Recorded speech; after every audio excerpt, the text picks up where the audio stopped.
Hey guys, in this video, we're going to take a look at how you can turn on or turn off call waiting on the iPhone 16 series. First, let's go back to the home screen by swiping up at the bottom of the screen.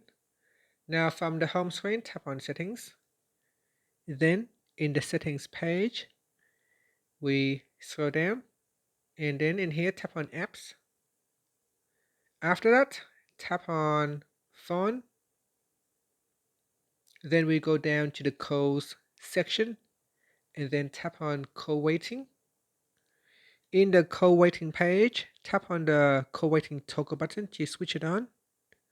Once it is turned on, you can then tap on the back key to go back. If you want to turn it off, again, you go back in here and tap on the toggle button to turn it off.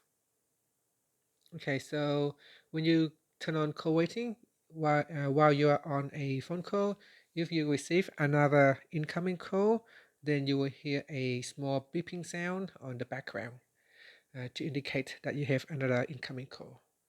And that's it. Finally, you can swipe up to return back to the home screen. Thank you for watching this video. Please like and subscribe to my channel for more videos.